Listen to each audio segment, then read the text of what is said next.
Same guide as before, so around about 20 minutes for your presentation and some time for chat at the end and some Q&A. Do you want me to give you a prompt? No, I can do mine.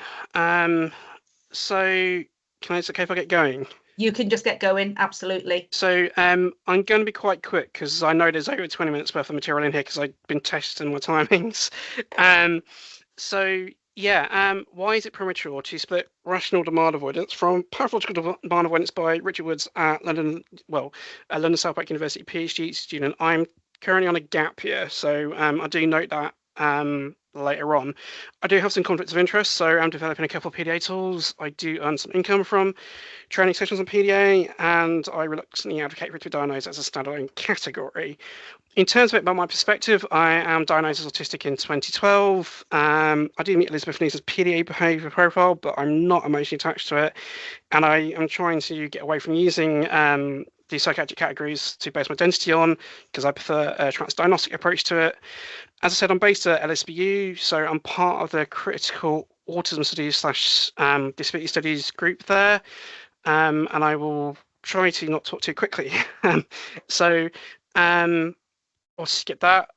So about the content of this talk, so we're currently talking about context of PDA, avoidance to a single name for it, a bit about its history of how we got to this rational demand avoidance / PDA binary, talking about kind of problems with rational and irrational kind of binary, talking about issues measuring PDA and how the demand avoidance should present as a continuum.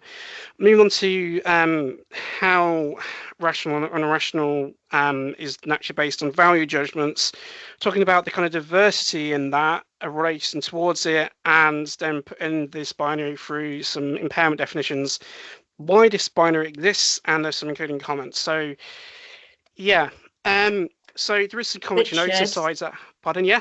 Sorry, Richard. Can I just jump in and can I ask you to just try to slow a little bit? Yeah. Yeah. I don't know. So. Thank you.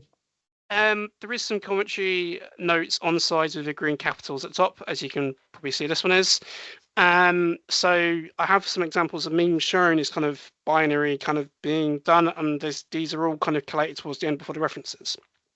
So to slow down a bit, so how is currently viewed. So PDA has been kind of critiqued for having a lot of assumptions being made about it, and also for having a spiky profile features. So it's got demand avoidance, it's then got social avoidance behaviours related towards the demand avoidance. It has like comfortable role-playing pretend, rapid mood changes. Some people would say has social communication issues, but they seem to have a relatively intact theory of mind when spoken about. Sorry, for some reason it just automatically does that. So yeah, Kazaltel, the systematic review that came out a few years ago, was really quite critical of Elizabeth Neeson for how they conceptualize PDA, and this is a bit of a problem because current definitions are derived from that. In relation towards what do we currently know about PDA? So this is a quote from Gilbert et al. 2024b, and I basically just say that we don't really know how PDA should be conceptualized or if it should be conceptualized as a standalone thing.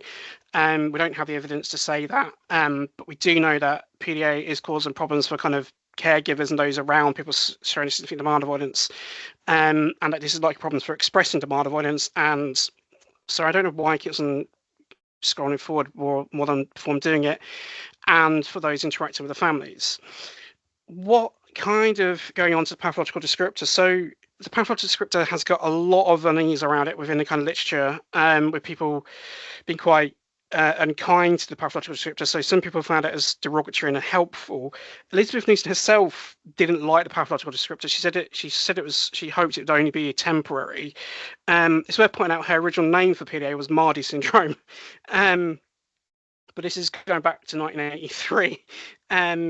I have a list of kind of competing names for PDA in the literature towards the end. There's like over 12 in print. So there's quite a lot of names over it.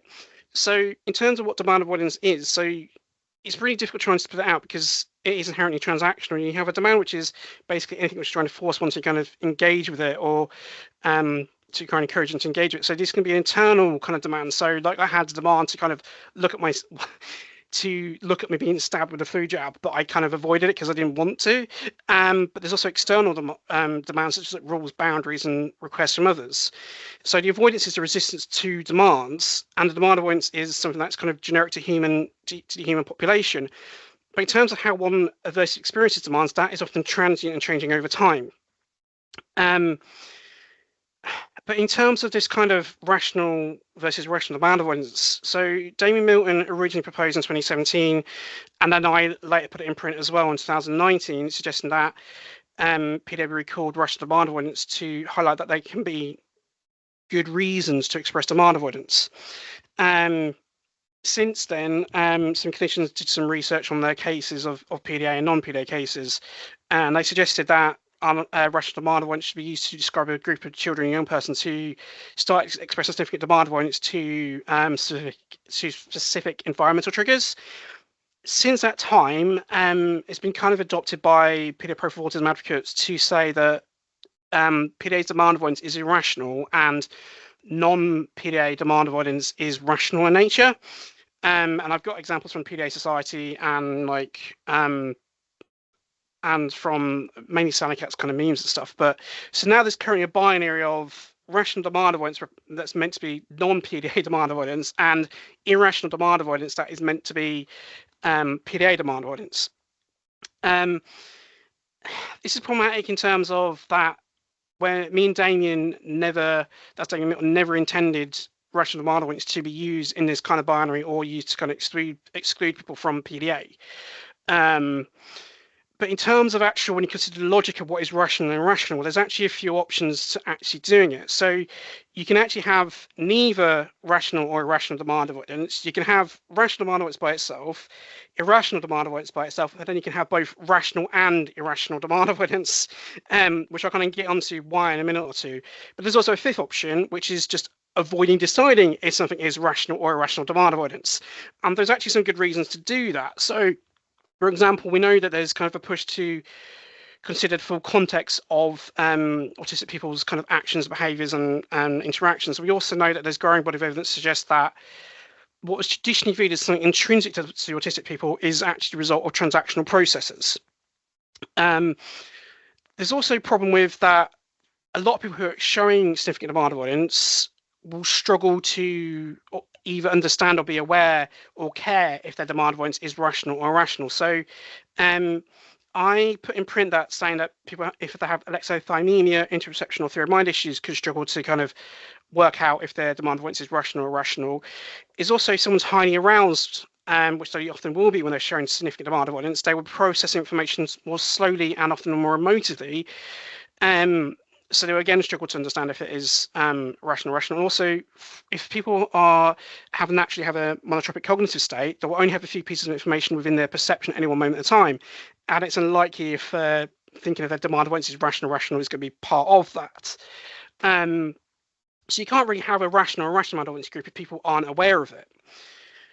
But if you look at how demand avoidance should present, it should present as a continuum throughout the human population. And the reason why I'm saying this is because I'm not going to read out the quote. It's actually from the DSM-5 TR, and a similar version of this quote is in the DSM-5.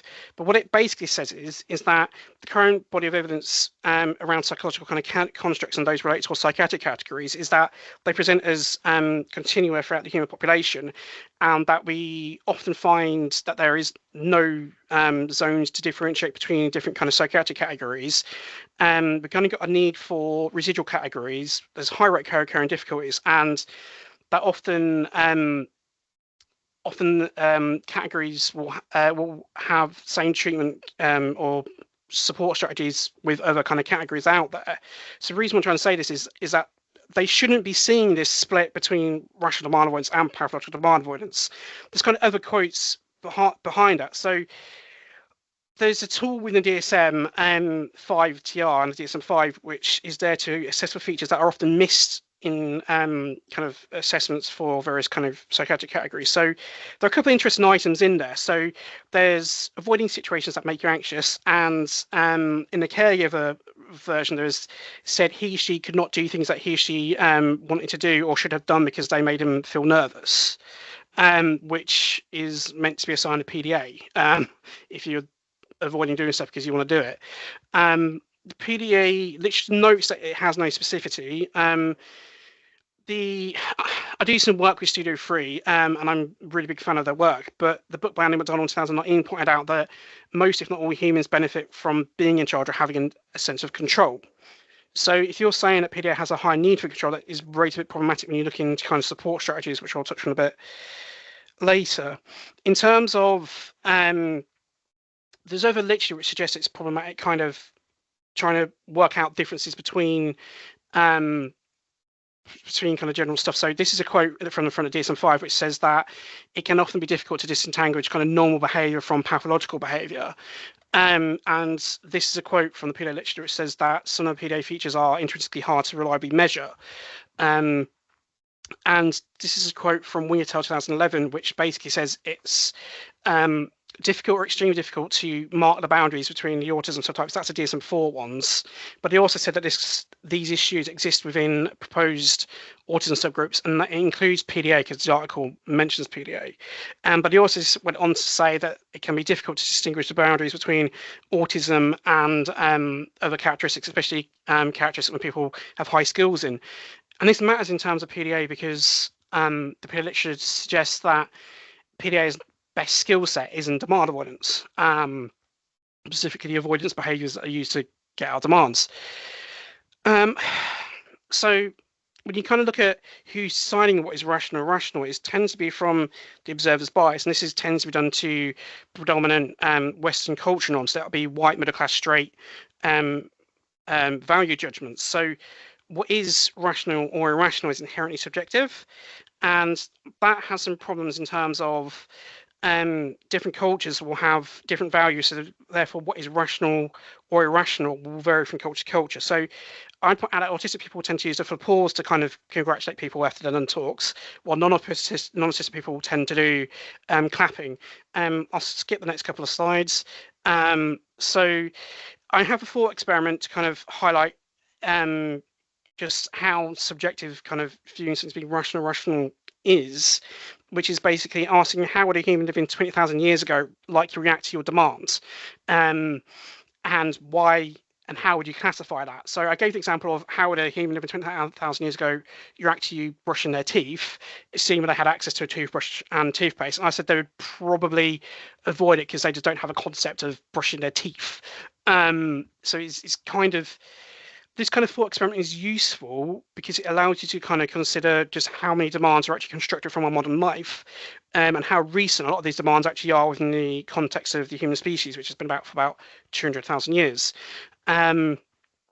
So, yeah, this kind of subjective nature of what is rational or irrational matters because currently most of the knowledge based on PDA is based in the global north. But we know that many cultures, such as the global majority, will have different values and therefore different ordinary, unordinary, different rational and irrational demands, and therefore the associated demand avoidance will be different. So what that means is if you were to compare, for example, kind of collectivist cultures versus individualist cultures, if one accepts the kind of rational demand avoidance versus PDA binary, they will have different rational demand avoidance, different PDA in individualist cultures versus collectivist cultures, just because of different kind of values, and therefore what's viewed as being rational and irrational will be different. But I would kind of point out that beyond there being kind of different PDA profiles based on those value judgments, with the actual PDA literature, there's different diagnostic thresholds. We also know that there's different types of PDA being diagnosed, based within the broader literature, but also by comments by PDA profile autism advocates. So we know that PDA Society, when they put out what I consider to be a research report, that they have said that people have been over-diagnosing it, and they've kind of claimed that there's false positives on the main childhood screening tool for PDA. So we also know from the recent autistic report on how autism has been diagnosed in England, there's a huge variation of clinical practice and how autism diagnosed, and I'd also point out that will be applicable to PDA. But broader context of this is that it is a privilege to have a PDA diagnosis, and it is a privilege to be part of the PDA community. Not every PDA wants to be part of the community or can be part of the PDA community. There's also the point of view that many PDAs will probably be avoiding the demand to be part of the PDA community. So Damien wants to join it. So this is a thought experiment which people can go and access later. This diagram's here to show that most of our current understandings around PDA and most of current research is based around speaking PDAs and PDAs without intellectual disability. So what that means is that current knowledge base and descriptions of PDA are based around speaking PDAs and PDAs without intellectual disability. The problem with this is that non-speaking PDAs and PDAs with intellectual disability will probably have a different repertoire of social avoidance behaviours, and they will possibly have different mechanisms for their demand avoidance. And this is again also a problem when you look into non-autistic PDAs, because what will happen is with co-occurring difficulties, they will tend to present differently in autistics versus non-autistics. So what that will mean is that PDA in non-autistics will likely present differently to how it presents in autistic people, which is the main majority of the current knowledge base on PDA. So what that means is who gets to decide what is rational and irrational demand avoidance in speaking PDAs, PDAs with intellectual disability, non-autistic PDAs, PDAs from global majority cultures such as collectivist-based cultures, and who gets to decide what is rational or irrational demand avoidance for PDAs not part of the PDA community. And it's also problematic when you look into the fact that if you look at the various impairment definitions, such as the Equality Act one here, or the social model of disability impairment, these definitions do not care if you're impaired by demand avoidance for rational or irrational reasons. It's also possible to be impaired by demand avoidance for entirely 100% rational reasons, even to pervasive levels. It gets a bit more interesting when you look into the disorder definition within the DSM-5 TR. It has the same impairment definition clause in there, so it will be mental disorder usually associated with significant distress or disability in social, occupational, or other important areas of functioning, mirroring the previous two definitions. It gets a bit more complicated when you consider that in order to be medicalised within a disorder, it has to contradict cultural norms. So this will be within the West, it will be obviously male, middle class, straight kind of values.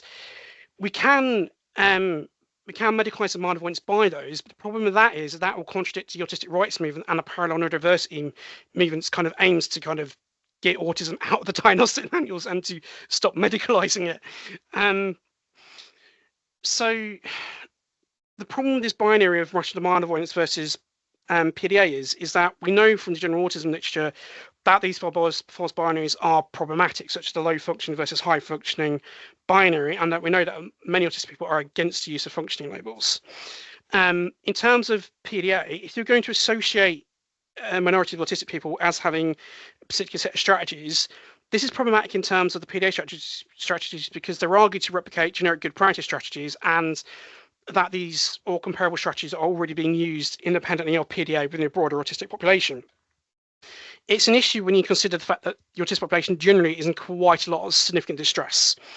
So in my recent article in the Lancet Child and Adolescent Health, I put out saying that prematurely rarefying PDA as a profile autism risks denying suitable support strategies to many autistics.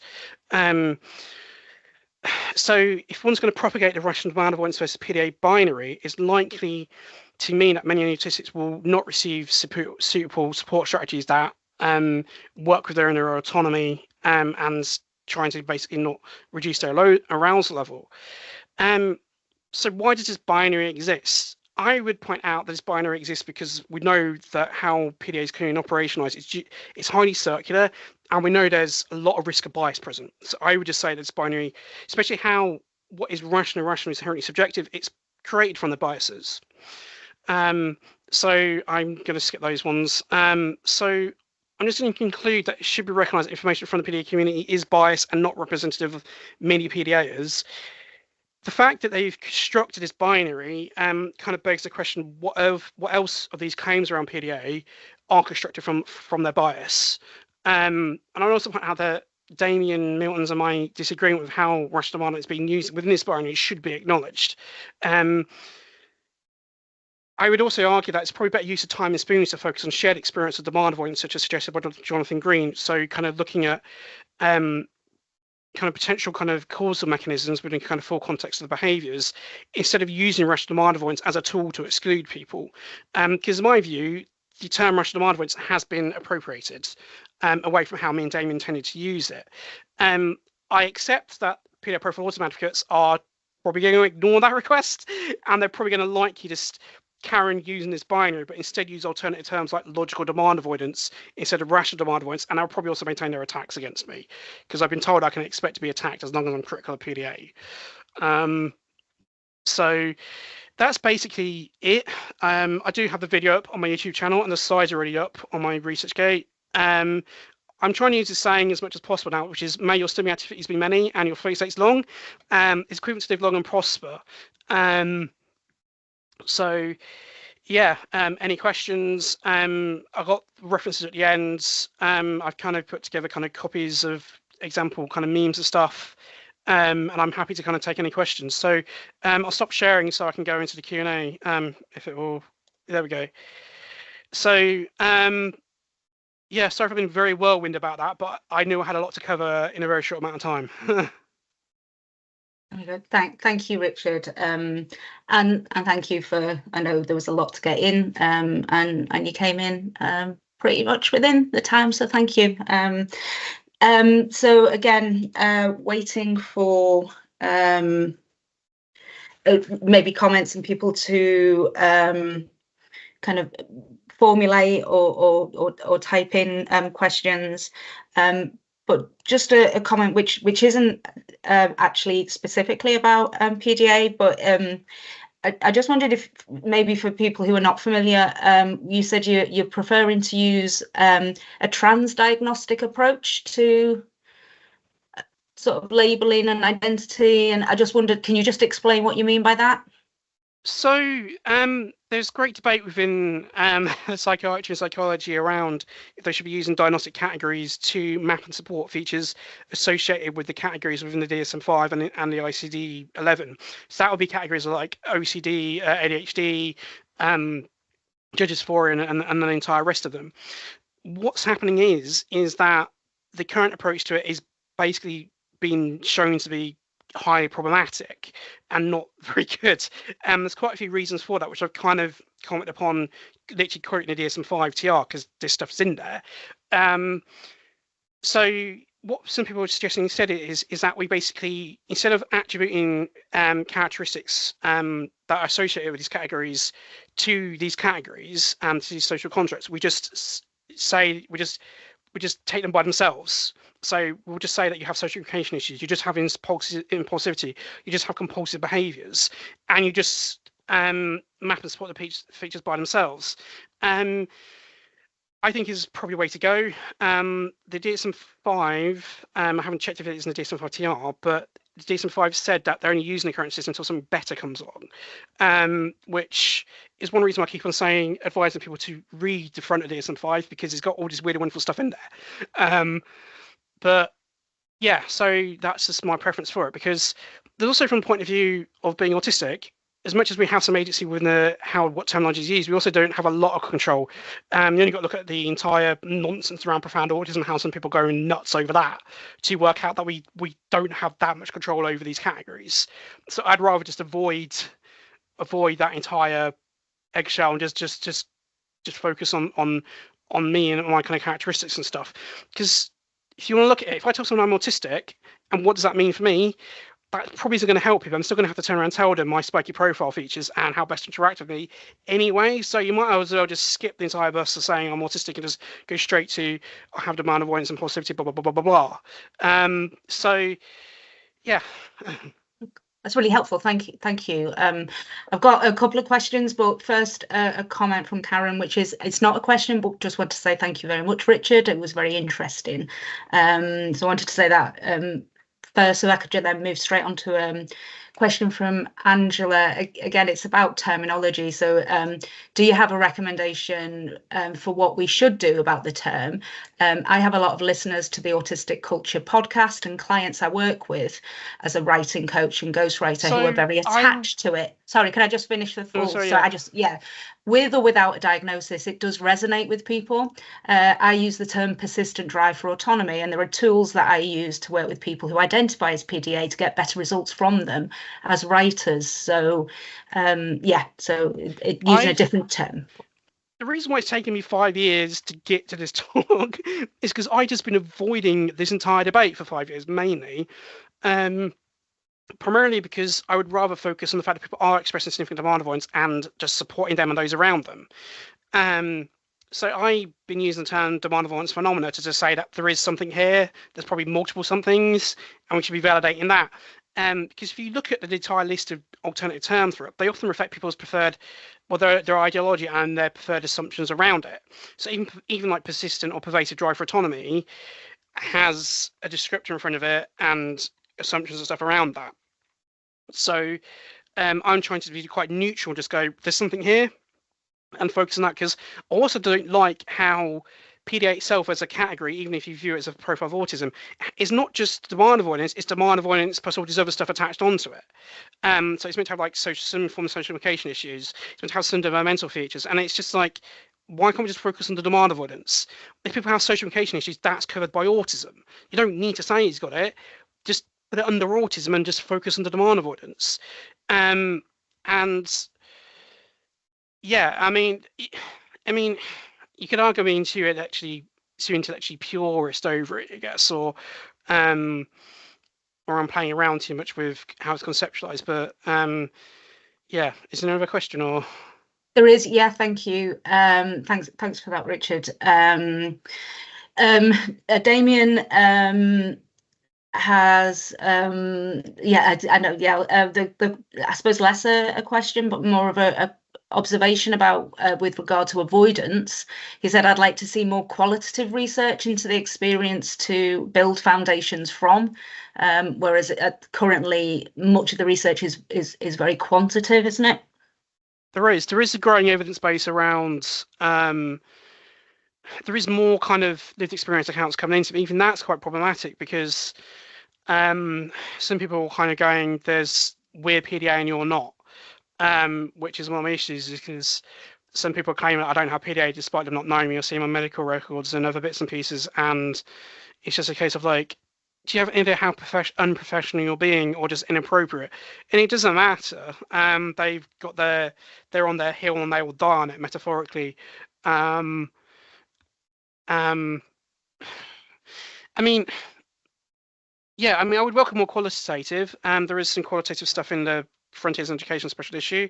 There was a recent paper come out from experiences in Northern Ireland, in Ireland, which I am highly critical of that paper. It's got quite a lot of methodological issues from what I can tell. But it's I'm probably waffling too much.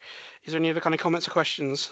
Yeah, another comment which from Marilyn, which says, thank you, Richard. Brilliant arguments put across, opened up a whole load of new positive perspectives.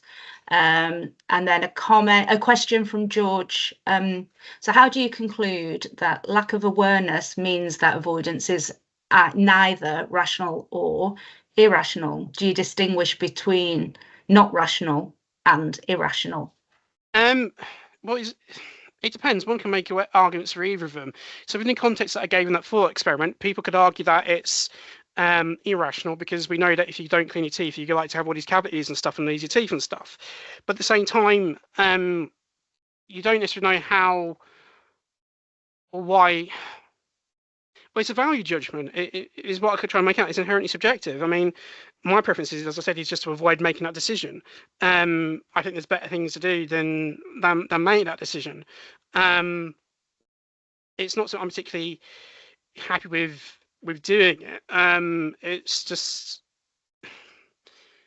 I don't know. Maybe I'm wrong on the topic. I mean, I'll put my hand up and say maybe I am. But it's. Yeah, it's in terms of, if they're asking how it comes about the 4 different options of if something is irrational or not, you can just do a simple logic table. So if you look at like having irrational, non-rational, irrational and non-irrational, you stick it in the Punnett table, you'll come out with those 4 basic results, which is neither irrational, neither rational, then you will have rational with non-irrational, then you'll have non-rational with irrational, then you'll have the combined both of them. Because you can argue, it's like people have been arguing like not looking for work because you've been told to do it. I would point out that you can argue it's actually rational to do that because you're basically being blackmailed into doing it by the state. If the state is telling you you do this or we will not give you money till you live, and so that you're not homeless, you basically it can be just being rational to avoid doing that to get some sense of control or agency over that process. As I was pointing out, that it's like it is natural for people to have a sense of control or to benefit from being in charge, and there is some good studies around that. Which is the reason why I find the entire notion of having a higher drive for autonomy or a higher need for control nonsense and problematic, because everyone has a need for control or a sense of agency. You've only got to look at the results earlier from, I think it was Victoria's research, about how one of the main themes was that it was child-led. I mean, it's yeah, it's to me, it's hugely problematic. I mean, it's like, I mean, I've got a Google Scholar alert for drive for autonomy. I keep getting weird and wonderful studies coming up from like people's like, and very little of it is basically kind of saying about high need for anything like that. It's just, to me, I think it's just something that they've latched onto so they can keep calling it PDA.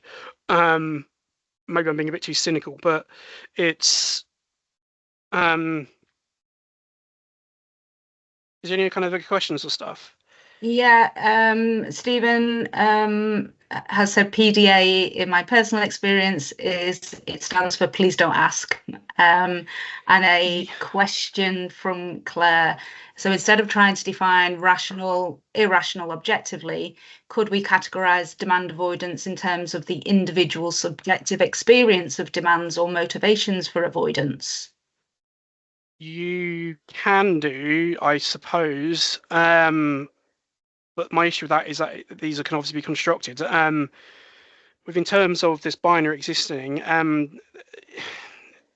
there you can do, yeah. I still think it would have a risk of bias being present depending where your source and participants from. But that's just me reflecting literature and other bits and pieces. It's also a case of like, if someone cannot understand their demand avoidance or due to kind of fear mind issues or being highly aroused, and they later on reflect upon what's potential triggers for it, you're still going to be inserting value judgments over if that's being good or not. It's the reason why I said like good reason in quotation marks when me and Damien when I mentioned why me and Damien put forward rational demand avoidance. And I completely get that, like, from my perspective, I'm from a typical research standing in the demands I'm placing on PDA for its evidence base and the type of research and dealing with kind of methodological issues and stuff. From the kind of PDA or some advocates, they would say this is being unfair. You should just inherently just blindly accept what we're doing and our views and perspectives. And I would question, like, what if you're wrong? I think they are blatantly wrong over this binary. And it's one of these things that, I don't know, maybe we're waffling too much. You're not waffling, Richard. Pardon? I said you're not waffling. There were some comments about, kind of really well put. I just wanted to go back to Carl Cameron, put a comment in chat saying that, thank you, Richard. Some common sense stuff. So that's super. I don't think there's any new questions that have come up. So thank you ever so much for a really comprehensive overview of some of the issues and tensions and debates. And thank you again for some really great questions from everybody. Yeah, just one. I want to point out, like, I really wish that Newton 1983, her original paper, which had talked about her like 1980 study, was publicly available way more than it is. I've got a copy of it because I've had to go and request it from the British Library. Even when I put it into my library and I request, LSB keeps sending me her 2003 article, and it's been like, no, I know this exists, I know it's in British Library, so I had a previous copy of it. But it's actually really interesting reading that paper and her other kind of work. And I do admit, I can see why people say PDA is a form of autism. I can see why people say it has RBIs and other stuff in there. And I do try to engage with and respect other people's views on it. So, yeah. Is there any other kind of comments and stuff, or do you want me to shut up? I think that's all the comments and thank yous. And thank you. And it's good to hear a different perspective and hear your perspective. And there was a comment right at the beginning from Angela, who said, I quite like Mardy syndrome as a term, but yeah, that has a lot of might be somewhere very different. Itself. I mean, I'm not a huge fan of trying to make these value judgments and stuff, even though I'm aware that I do it myself, and I had made value judgments in a talk of like that's not good enough. But I did acknowledge that in the Q&A afterwards. So, yeah, it's fine if people. It's the problem with people having all these different names is really hard to keep track of who's talking about what. Yeah, absolutely. Yeah. I'll shut up and stop screen sharing and whatever else. So thank you, and I hope it's been useful. Thank you very much, Richard. It certainly has, and I think you've given lots of us lots of food for thought in terms of the current issues and some thumbs up too, just in case you didn't see them. Okay, so Damien, I know, has been able to join us. Or Christina, is that your hand up, Christina? I don't know if you're able to speak, or were you waving? You might have been waving. Yeah, so Damien, Damien has been able to join us. So obviously this has been our first PARC event, PARC workshop event, and we would like you trying to fill up. Oh, thank you. I know I don't think Teams is as responsive to different kind of emojis to reflect different things. Yeah, so this has been our first one. Thank you everybody for attending. Thank you so much for persevering with the technical difficulties.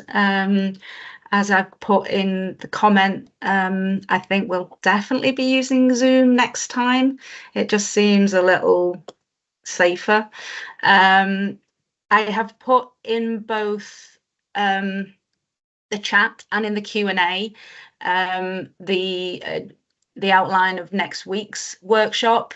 So there will again be 3 presentations, similar format.